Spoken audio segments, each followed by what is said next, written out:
hablando de dinero. Lo que no me recuerdo es si vimos lo que era el tema de la tasa de interés y también lo que era la teoría cuantitativa del dinero. Eso necesito de que me contesten si abordamos esos temas o no.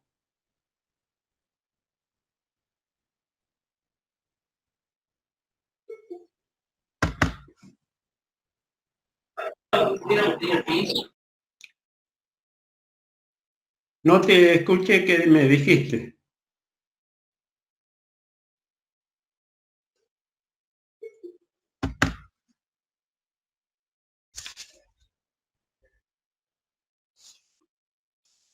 Si vimos en la tasa de interés esta curva de ahorro y de inversión, y también si vimos esta igualdad entre la tasa de interés nominal con la tasa de interés real más la tasa esperada de inflación. Y luego lo que fue la teoría cuantitativa.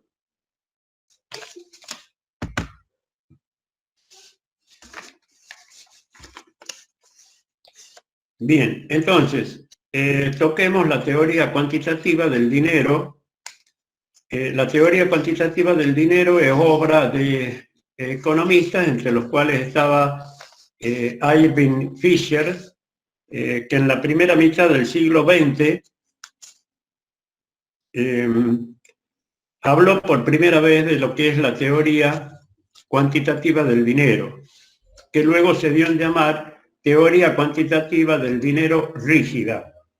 Entonces, esta teoría decía que M por B es igual a P por Y. M por B es,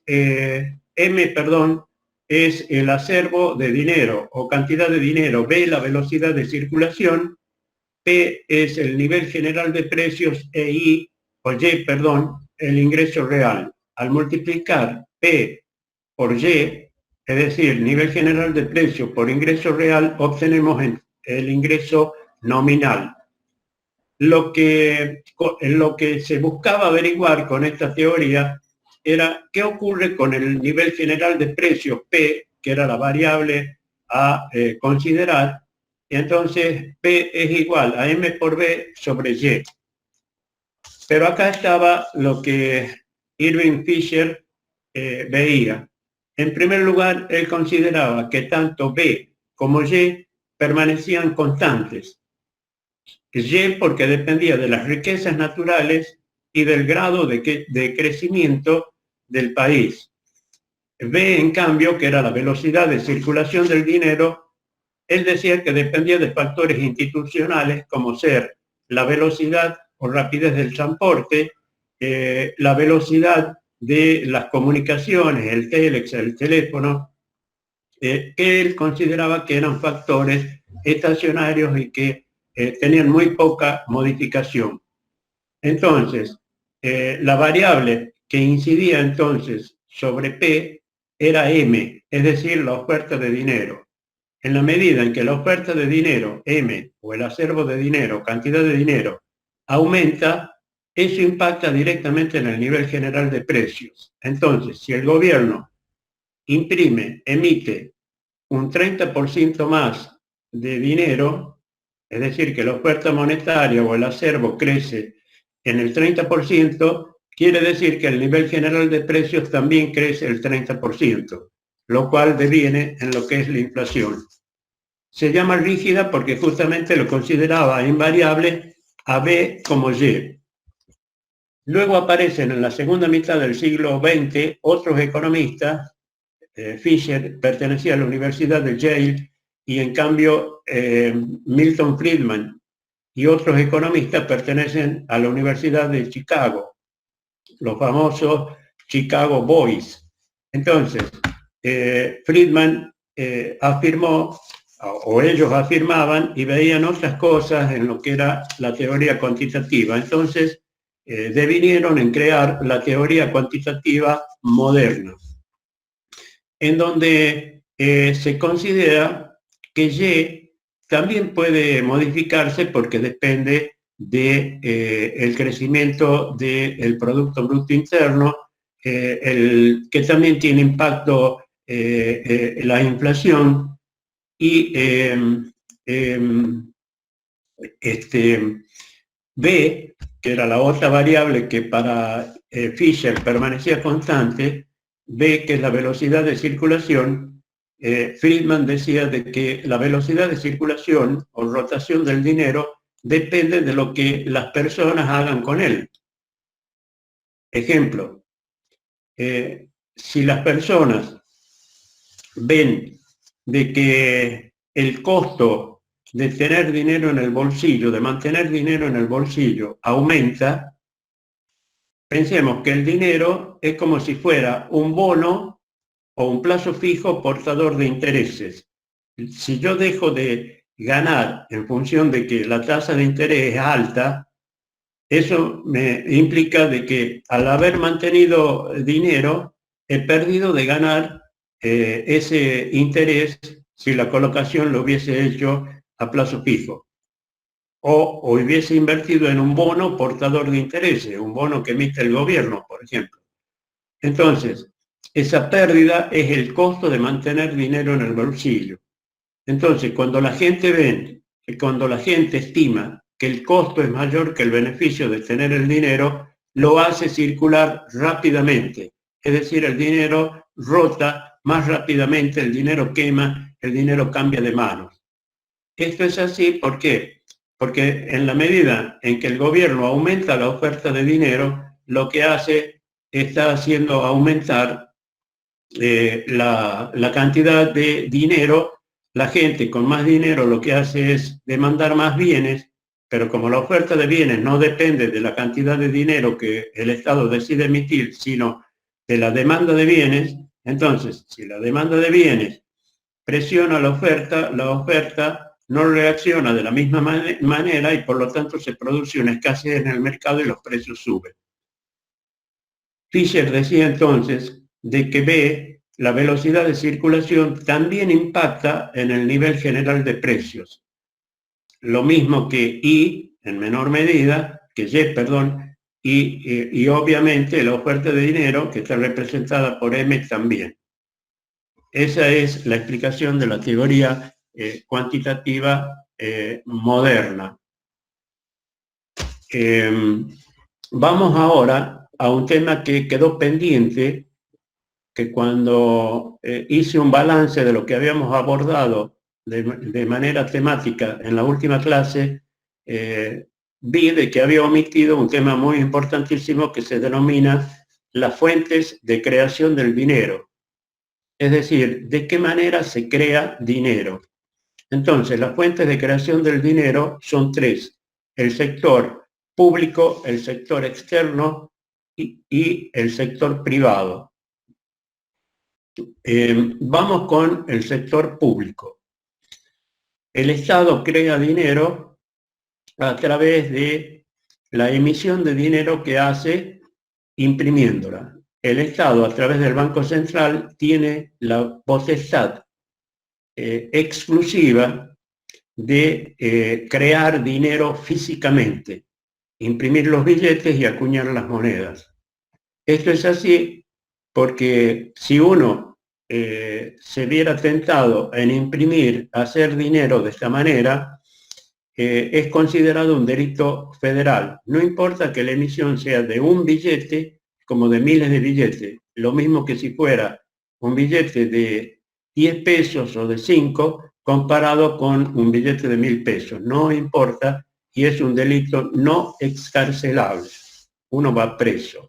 Esa es la manera en que se respeta el signo monetario de un país. Pero en definitiva lo que nos interesa es que el Banco Central es el único que puede crear materialmente a través de la impresión del papel moneda y de la acuñación de moneda el dinero. Pero también el Estado puede crear de otra manera, o el sector público puede crear de otra manera dinero. Esto es a través de las operaciones que se denominan de mercado abierto, las OMA, O-M-A. Los gobiernos tienen, o todos los estados tienen tres maneras de financiar el gasto: a través de impuestos, o a través de deudas que toman, puede ser en el mercado local como en el mercado internacional, o bien a través de la impresión de billetes. En este caso, en las operaciones de mercado abierto, es cuando el gobierno interviene, o el Estado interviene, o el sector público, hablemos más precisamente, interviene en el mercado de valores. Entonces, el sector público emite bonos, que pueden ser bonos en pesos como pueden ser bonos en dólares, como pueden estar y cotizarse en el mercado, que es la Bolsa de Comercio de Buenos Aires o mercado de valores, o bien pueden cotizar en otras bolsas extranjeras. Estos bonos, al emitirlo el gobierno, lo que hace es que los tomadores de esos bonos entregan pesos al Banco Central y el Banco Central les otorga esa lámina que es el bono. Cuando el gobierno realiza la operación inversa, es decir, si este título público venciera acá el 30 de septiembre del 2020, entonces el Estado haría una operación de rescate ese día, hace un par de días, y recuperaría esos títulos. Entonces, el tenedor, ¿qué haría? Le entrega al Banco Central el título. Y el Banco Central, ¿qué es lo que hace? El Banco Central le entrega pesos a esa persona. ¿Qué es lo que está haciendo en este caso el Banco Central? Está creando dinero, porque lo está poniendo en circulación, y eso implica que lo que aumenta es la oferta de dinero. Acá hay que tener presente que ese título o bono genera un interés. Dijimos que el interés, la tasa de interés expresa el precio del tiempo. Entonces, ese bono genera un interés porque es un bono a varios años de plazo. El bono tiene un valor nominal, supongamos que este bono fuera de 1.000 pesos. Cuando fue emitido y puesto en el mercado, tal vez el valor de cotización puede ser igual, menor o mayor, bien digo, que el valor nominal.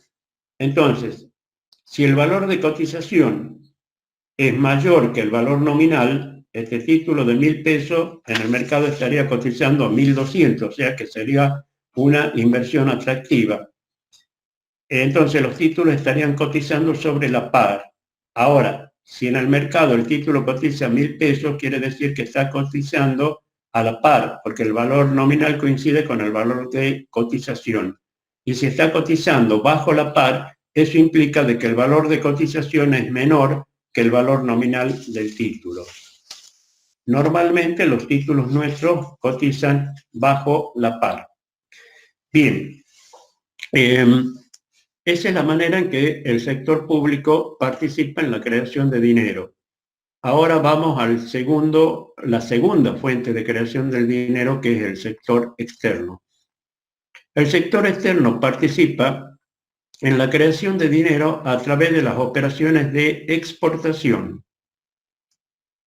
El exportador argentino, para enviar las mercaderías al importador extranjero, supongamos que estaría con un importador que fuera de China, para enviarle la mercadería le pide al importador, al ciudadano chino, que deposite en un banco que sea corresponsal del Banco Central de la República Argentina la cantidad de dólares, porque es la moneda internacional que se usa en las transacciones internacionales, en el Banco Central, en ese banco. Entonces el importador deposita esos dólares. Esos dólares, inmediatamente que los deposita, ese banco corresponsal le comunica al Banco Central de la República Argentina que ha recibido un depósito que corresponde al Banco Central. Entonces, el Banco Central recibe esos dólares y lo que le entrega al exportador argentino, acá en la Argentina, le entrega pesos. ¿A qué valor? A la cotización oficial del dólar en el día de la fecha. Es decir, que si hoy el dólar oficial cotizó a 79,98, le entrega por cada 100 dólares 79 pesos con 98 centavos. Perdón, por cada 100 dólares le va a entregar 799 pesos con 80 centavos. Porque 69,98 es $1. Pero ¿qué está haciendo de esta forma el sector externo? Está creando dinero, porque el Banco Central se queda con los dólares, es decir, que aumentan las reservas en dólares que tiene el Banco Central y libera pesos, lo cual hace que la oferta de dinero aumente. La otra manera de crear dinero u otra fuente es el sector privado. El sector privado serían los bancos comerciales o banca privada. Hagamos de cuenta que fuera un solo banco que existe en el país, que sería lo mismo que decir que los bancos están consolidados, es decir, que sumamos todos los bancos y consideramos como si fueran uno solo. Entonces, existen dos sistemas. Un sistema es el sistema del 100% de reserva, conocido también como sistema de nacionalización de los depósitos. Este sistema, allá por el año 1974, o fines del 73, que era ministro de Economía José Bergelbar y presidente de la Nación era Juan Domingo Perón, se adoptó este sistema.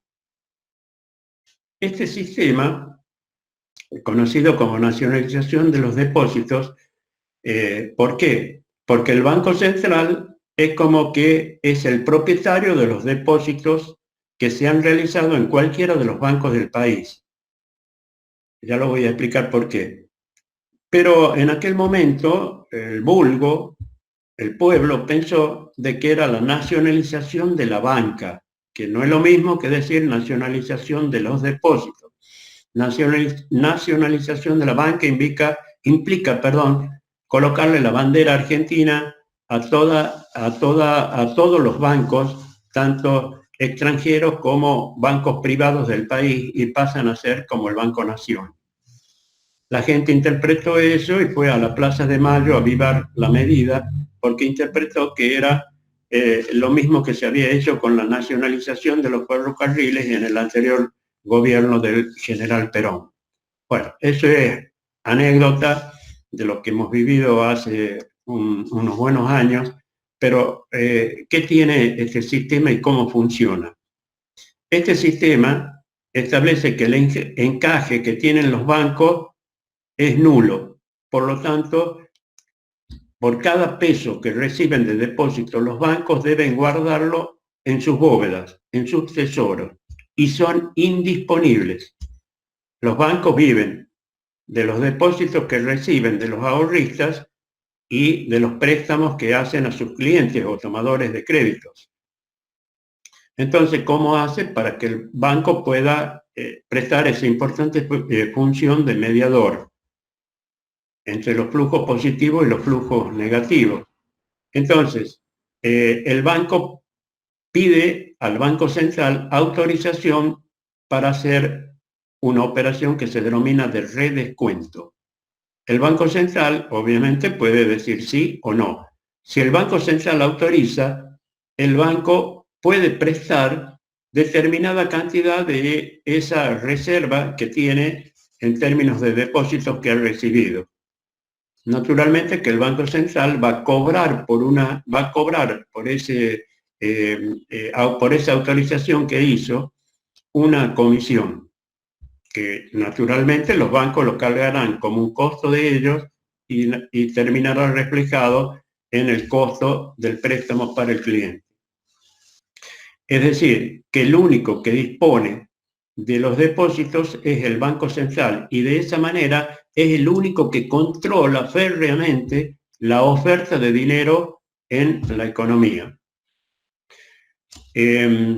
Vamos ahora al otro sistema. El otro sistema se denomina sistema fraccionario de reserva o sistema de reserva fraccionario. el mismo nombre lo está diciendo, fracción. Es decir, que por cada peso de depósito que reciben los bancos, deben mantener una fracción como reserva y el resto pueden disponer y asignarlo para préstamos. Entonces, en este caso, vamos a suponer que el Banco Central dispone que el encaje mínimo que los bancos deben tener, encaje mínimo es sinónimo de reservas, es de el 10%. Entonces, por cada peso de depósito que reciben los bancos, tienen que mantener 10 centavos como reserva y se puede prestar 90 centavos, es decir, que se pueden destinar para préstamos. Al respecto, nos vamos a remitir a lo que esta mañana les envié a ustedes. Lo ven, lo importante es ustedes. Entonces tenemos 3 columnas. La columna de la izquierda, ven allí unos edificios que son los bancos. La columna del medio son los depósitos que se hacen en los bancos y préstamos también. Y luego tenemos unas figuras que representan personas y al final están representados unos rectángulos que dicen el gasto. Entonces, partamos de la columna del medio. Dice, hay un depósito inicial, es decir, que me apersono yo al banco y deposito 100 pesos en el banco. El banco recibe esos 100 pesos y ¿qué es lo que hace? Como dijimos que el encaje mínimo es el 10%, va a mantener, fíjense en la columna de la izquierda, dice reservas 10. Es decir, guarda como reserva en el tesoro o en la bóveda del banco esos 10 pesos. Y el resto, los 90, ahí está la flechita, lo destina para préstamos. Salen del banco, lo reciben esas 2 personas y esas 2 personas lo gastan. No importa en qué gastos. Podría ser de que van al hipermercado Jumbo o van a una boutique, lo que sea. Es decir, cualquier comercio, naturalmente que esté en blanco, porque este comercio al final del día va a depositar en algún banco. Entonces, supongamos que la única operación que hizo ese comercio fue de esos 90 pesos que recibió. Lo que hace es depositar los 90 pesos en el banco que él opera, ese comercio, que no necesariamente puede ser el mismo banco que el otro, pero todos los bancos están obligados a recibir ese depósito, reciben 90 pesos y miren la segunda imagen, dice allí, a la columna de la izquierda, banco reserva 9. Guardan como reserva 9 pesos, destinan para préstamos, columna del medio 81, de nuevo las personas vuelven a gastar y ese gasto de 81 vuelve al banco como depósito. De esos 81 pesos el banco recibe los 81 y destina 8,10 a reserva y destina para préstamos 72,90. De nuevo recibe ese préstamo unas personas, lo gastan, vuelven esos 72,90 como depósitos y el banco destina a reserva 7 pesos con 29 el 10% y presta la diferencia 65,61. Vuelve eso a quedar en manos de otras personas porque es un préstamo, lo gastan y ese préstamo, ese depósito de 65,61 era el préstamo, vuelve como 65,61. Se guarda como reserva 6 pesos con 56 y se destina a préstamos 59,05. Reciben esas otras personas eso, lo gastan y vuelven a esos 59,05 al banco y de nuevo vuelve a seguir. Si hubiera otra imagen sería mantener como reserva 5,90 y la diferencia prestar que sería más o menos 53 pesos. Y así sucesivamente. ¿Qué pasaría si nosotros sumamos todos los depósitos que se han efectuado en el banco por los depositantes y sumamos lo que está guardado en la bóveda del banco como reserva? Entonces vamos a observar que la cantidad de lo que se ha depositado no coincide con lo que está guardado en el banco. Es decir, que hubo una creación de dinero por parte de los bancos que se denomina expansión secundaria, a raíz de este simple movimiento contable que ellos hicieron de destinar una parte para reserva y otra para préstamos. Cuanto más chico es el coeficiente o más pequeño es el coeficiente de reserva, mayor es la capacidad de creación de dinero. Si fuera que el encaje mínimo fuera del 50%, por cada peso que el banco reciba, va a tener que destinar la mitad, 50 centavos como reserva, y la otra mitad destinarla para préstamo. En esta situación, por cada peso que recibió, el banco va a poder crear un peso más, lo cual implica que ese otro peso se denomina expansión secundaria. Si todos los depositantes fueran al banco al unísono en el mismo momento a retirar los depósitos, y naturalmente no estaría esa cantidad de dinero guardada en el banco. Tal vez los depositantes se enojarían y culparían a los dueños de los bancos que se apropiaron o se robaron ese dinero porque vieron en la frontera pasar camiones de Prosegur con dólares, con lo que fuere, de dinero, que se lo llevaban del país. Todas fábulas. Eso es simplemente un defecto que tiene este sistema, porque este sistema está basado simplemente en la confianza que nosotros como depositantes depositamos, valga la redundancia, obtenemos en el sistema bancario. Cuando tengamos crisis de confianza, como pasó en el 2001, todos iremos a retirar nuestros depósitos y obviamente va a ocurrir este problema. Bien, las reservas, el porcentaje de reserva es inversamente proporcional a los depósitos. Esto se llama el multiplicador de la base monetaria. ¿Qué es la base monetaria o dinero de alto poder? Que sería lo que se denomina la oferta monetaria. Está compuesta por el dinero en poder del público, es decir, los billetes y monedas que nosotros podemos tener en el bolsillo o en nuestra casa, más los depósitos que tienen los bancos. ¿Cuáles depósitos tienen los bancos? Tienen depósitos a la vista, que se denominan a las cuentas corrientes, depósitos en caja de ahorro y tienen depósitos a plazos, que serían los depósitos a plazo fijo. Si sumamos los depósitos más el dinero que nosotros tenemos, eso nos da la base monetaria, lo que se denomina dinero de alto poder u oferta monetaria. Bien, esas son las tres fuentes de creación del dinero. Naturalmente, que al participar los bancos en la creación de dinero, están haciendo aumentar de esta forma la oferta monetaria. Y cuando hay inflación, que es lo que veremos un poco en esta clase y lo demás en la próxima, eso tiene impacto también sobre el nivel general de precios. Es por ese motivo que hace unos años atrás, hará 5, 6 o 4 años, cuando se realizó la Semana de la Ingeniería en la Tecnológica durante el mes de junio, como todos los años, el contador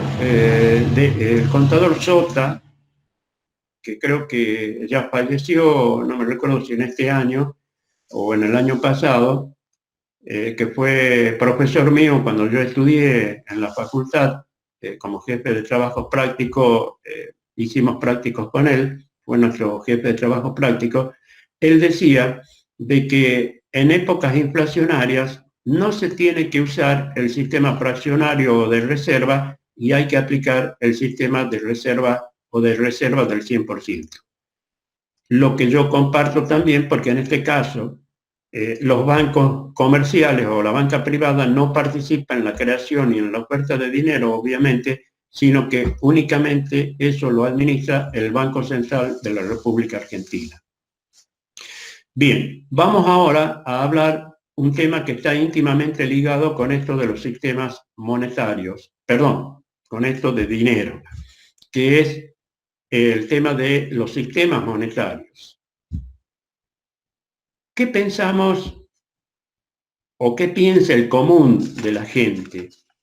tal vez si no hubiese estudiado yo, pensaría como mucha gente he visto que piensa, aún en estas épocas modernas.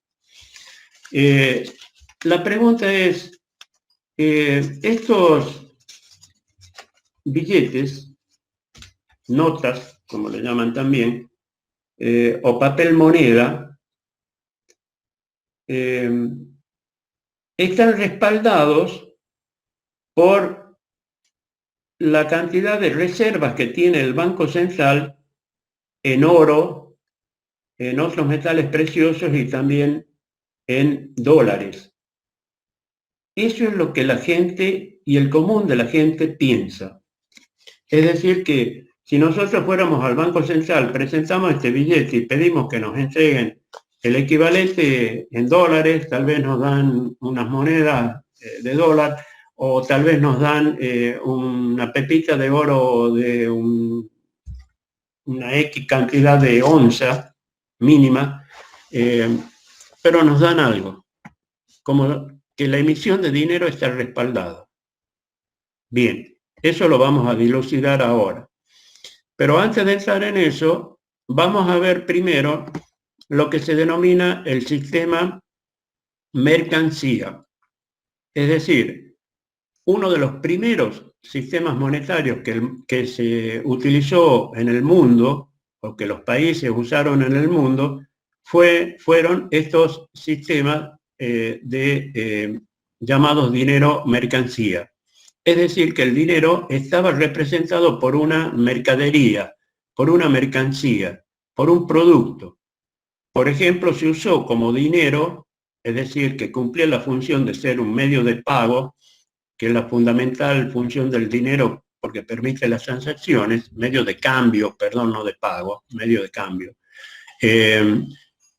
Fueron las puntas de flecha, se usó también el cuero, la cerveza, los cigarrillos, la sal. Se pensaba que la sal era escasa como los metales preciosos y se lo usó como un medio de cambio, como dinero. De allí viene la palabra salario, que se pagaba con sal el esfuerzo humano que realizaban las personas al trabajar. También se usaron, obviamente, los metales preciosos como el oro y la plata. Bien, entonces de este dinero mercancía surgen dos patrones. Uno que se denomina el patrón oro estricto y otro que se denomina el patrón oro parcial. ¿Cuál es el patrón oro estricto?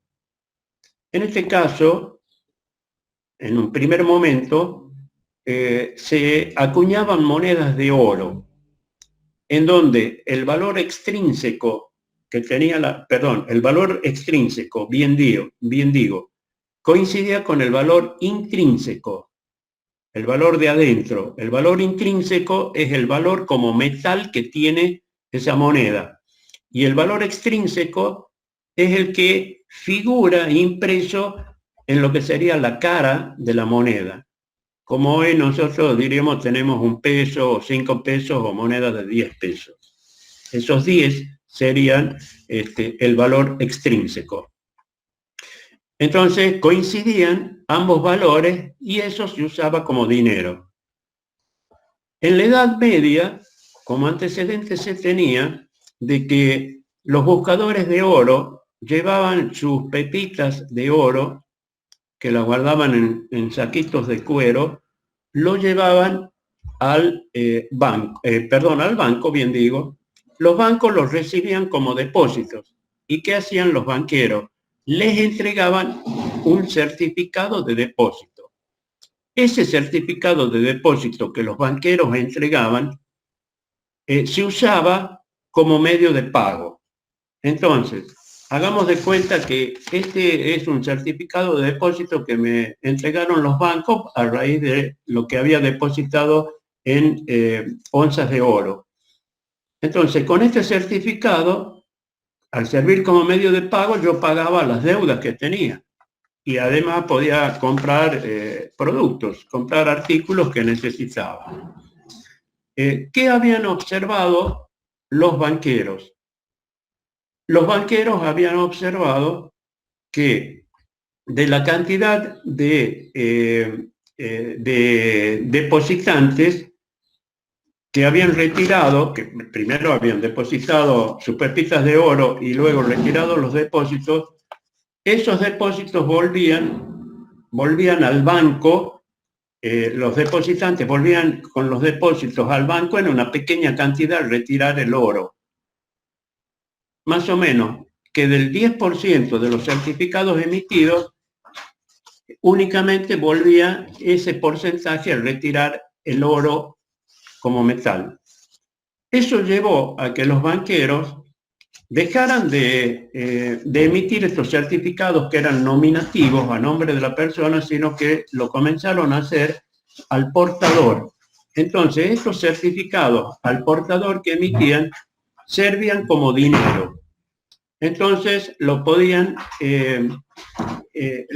utilizar como medio de cambio. Entonces, estos certificados no estaban respaldados por la cantidad en oro, sino que ese sistema había cambiado de ser el patrón oro estricto a ser el patrón oro parcial. O sea, estaban parcialmente respaldada esa emisión. Luego apareció otro sistema monetario que fue el bimetálico, en donde compartían, como en la función que tiene el dinero de medio de cambio, dos metales, el oro y la plata. Y se estableció una equivalencia. 16 onzas de plata eran equivalentes a una onza de oro.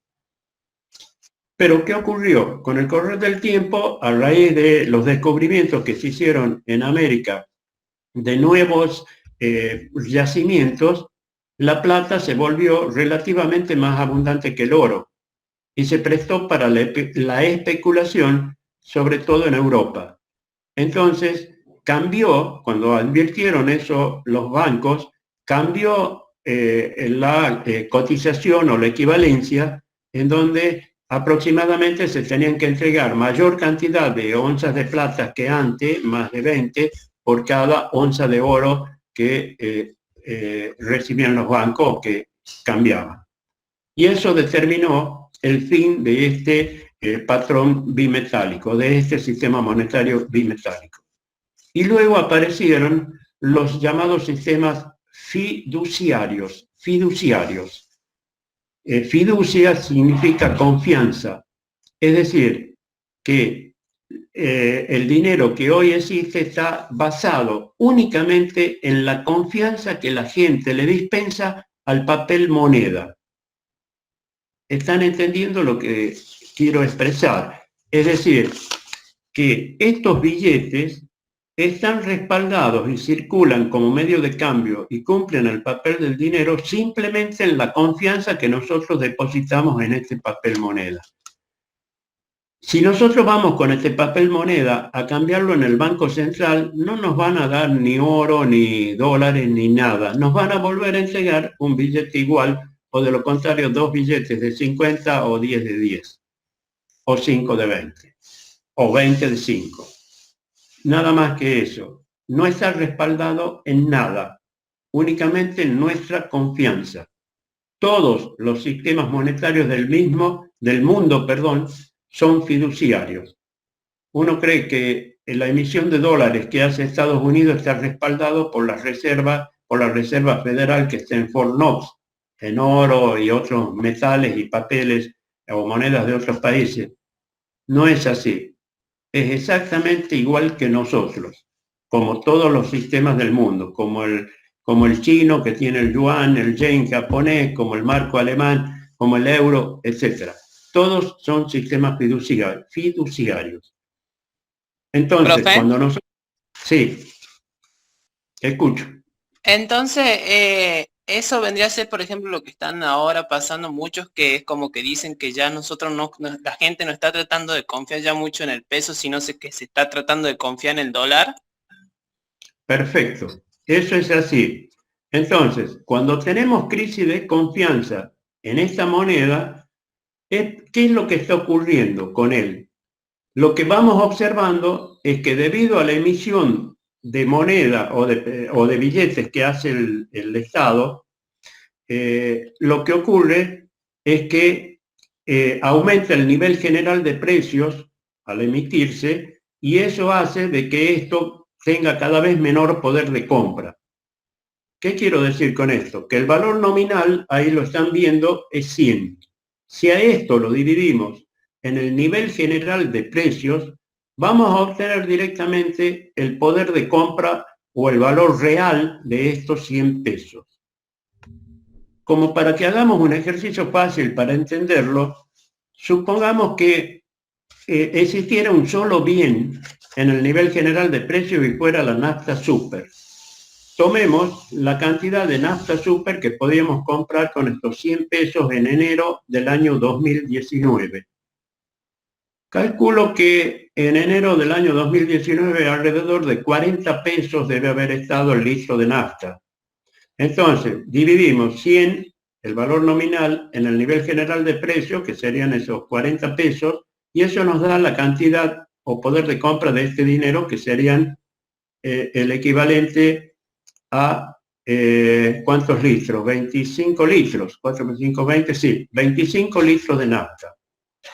Ahora, tomemos en el presente un litro, perdón, no dije de qué nafta super, aproximadamente. Hoy debe estar en el orden de los 63 pesos. Redondeemos en 60 pesos. 100 dividido en 60 nos está dando ¿qué cantidad de litros? Perdón, dije mal, yo hace un momento dividí 100 en 40, es 10 dividido en 4 nos da 2,5 litros.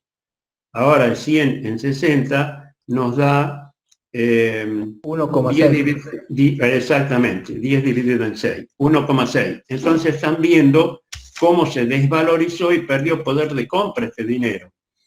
Entonces, eso es como consecuencia de que el gobierno está emitiendo más billetes, eso hace aumentar la oferta de dinero y eso impacta en el nivel general de precios, como lo decíamos cuando hemos hablado de dinero. Entonces, tenemos crisis de confianza en el papel moneda. ¿Qué hacemos?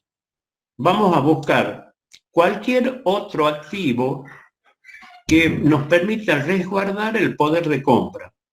Por ejemplo, buscamos dólares. Podemos buscar euros, podemos buscar reales, podemos buscar pesos uruguayos, pesos chilenos, guaraníes, podemos buscar francos, podemos buscar yen, yuanes o podemos buscar euros. Todos ellos nos van a permitir mantener nuestro poder de compra. También podemos buscar metales preciosos, podemos comprar lingotes de oro. No necesariamente son como los que vemos en las películas, como por ejemplo en La Casa de Papel, cada lingote, no sé, debe haber tenido como 3, 4 kilos. No, hay lingotes pequeños que tienen gramos de oro y uno puede comprar y guardar en una caja de seguridad, por ejemplo, de un banco. Lo mismo puede comprar plata, el metal, uno puede comprar propiedades, invertir en campos, invertir en automotores, es decir, todo aquello que nos permite resguardar el poder de compra del dinero porque uno tiene crisis de confianza. ¿Por qué? Por lo que habíamos dicho, porque el costo de mantener dinero en el bolsillo aumenta. Entonces, cuando aumenta el costo, esto hace de que nos desprendamos rápidamente del dinero. El gobierno creo que iba a anunciar una medida que era aumentar la tasa de interés para captar más depósitos en pesos. Pero al aumentar la tasa de interés, si yo mantengo dinero en el bolsillo, estoy perdiendo de ganar ese interés. Entonces, ¿qué voy a hacer con el dinero? ¿Lo voy a hacer circular o invertir en activos que me permitan mantener el poder de compra? Es decir, el dinero quema, la velocidad de circulación aumenta y eso impacta en el nivel general de precios, como hace un momento decíamos con la teoría cuantitativa del dinero. Bien, eso es lo que ocurre con relación a lo que estábamos hablando de los sistemas fiduciarios. Ese problema lo tienen y los argentinos ya lo hemos vivido en varios tiempos a estos problemas, ya lo vivimos en el 2001, algo se replicó en el 2008, y cada vez nuestras crisis tienen, el ciclo económico dura menos, cada vez se va cortando en el tiempo, o sea que nos estamos volviendo muy cortoplacistas. Y eso es malo, porque la estabilidad económica, para que sea saludable, requiere horizontes previsibles para el planeamiento, para la inversión. No se olviden que las empresas hacen grandes inversiones. Entonces, una empresa que viene a instalar una fábrica, esa fábrica no está en funcionamiento ya, sino que tiene que pasar años hasta que la fábrica recién esté en funcionamiento. Eso funciona así, la economía real, que es la que tenemos que cuidar. Bien, con eso terminamos los sistemas monetarios. Les repito que los sistemas monetarios, todos los del mundo, son fiduciarios. Vamos ahora a tocar el tema de la inflación, que es también tema acuciante, actual, que está en nuestra propia realidad, la realidad de todos los días. ¿Qué es la inflación? La inflación es el aumento sostenido, continuo, duradero en el nivel general de precios. Entonces, la inflación es un fenómeno duradero, no es de hoy para mañana, sino que dura. Y es difícil erradicarla. Hay países que lo han conseguido hacer. Hasta ahora nosotros no hemos podido. Yo me recuerdo casi desde que tengo uso de razón, por ahí del año 1966 tal vez, o año 62 quizás, escuché hablar ya de la inflación sin saber lo que era, pero ya era un fenómeno que en la Argentina existía. Por eso es que las características de la inflación son dos: la generalidad y la persistencia. La persistencia, ahí está, es un fenómeno persistente que replica, que sigue, que es difícil erradicarlo. La generalidad implica de que la inflación afecta al precio de todos los bienes y servicios de la economía de un país en un determinado periodo de tiempo, por ejemplo en un año. Se supone que en el año, por lo menos una vez, todos los precios de los bienes y servicios de la economía han sufrido un alza, un aumento.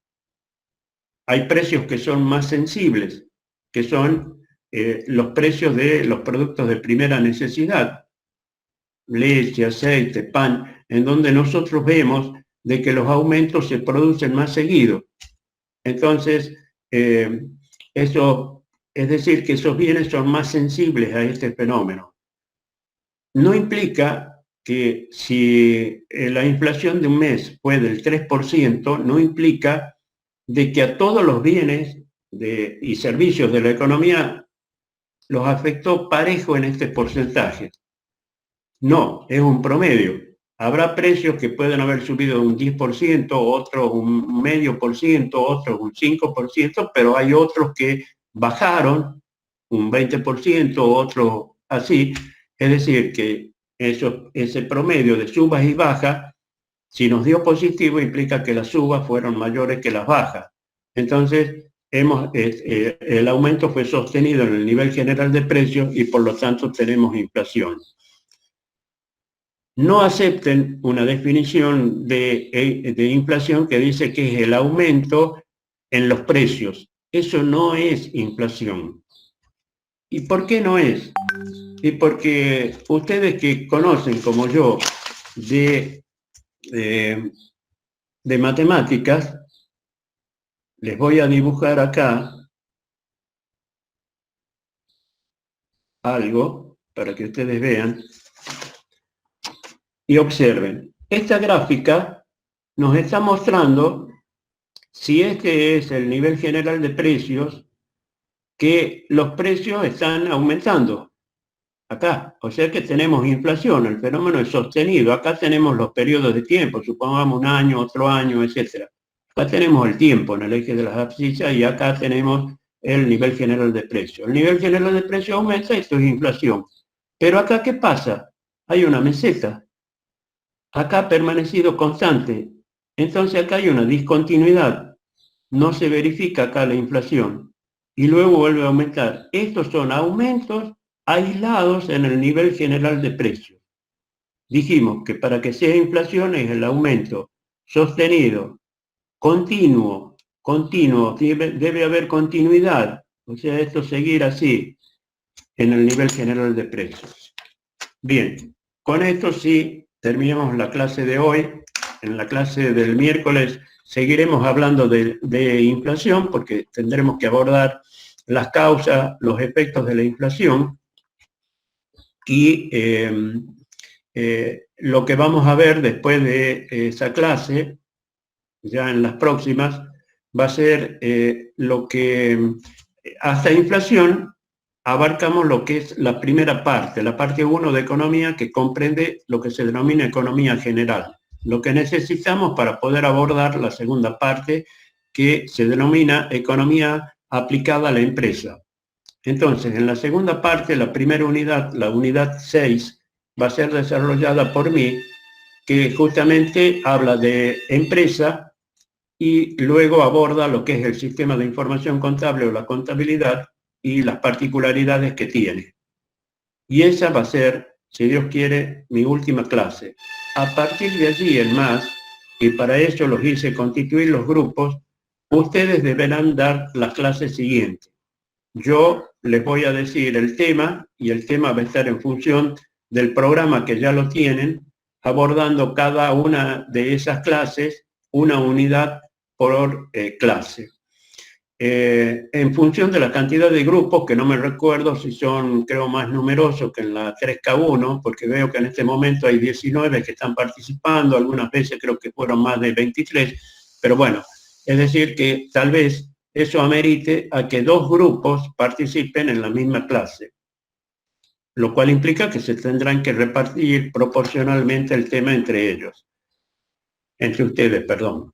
Entonces, la clase siguiente, a la última esta de empresa, sería, abordamos primero matemática financiera, que es la unidad 7, y luego vemos la unidad 8, que es de costos, que como siempre afirmo yo, no se puede ser ingeniero sin conocer de costos, porque el tema de costos va a estar en nuestra vida profesional siempre.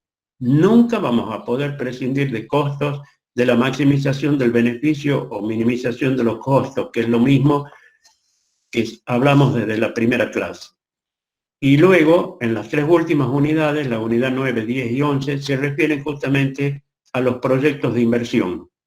Entonces, esos serán 3 clases y la última, en la última, yo les voy a enviar un ejercicio sobre un proyecto de inversión para que ustedes elaboren lo que sería el cash flow o flujo de caja, que no es más ni nada menos que una simple planilla de Excel.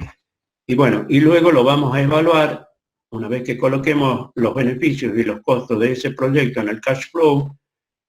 Cada columna representa un diferente periodo de tiempo, puede ser mensual, trimestral, semestral o anual, normalmente es anual, y ustedes tendrán que evaluar si ese proyecto resulta rentable o no.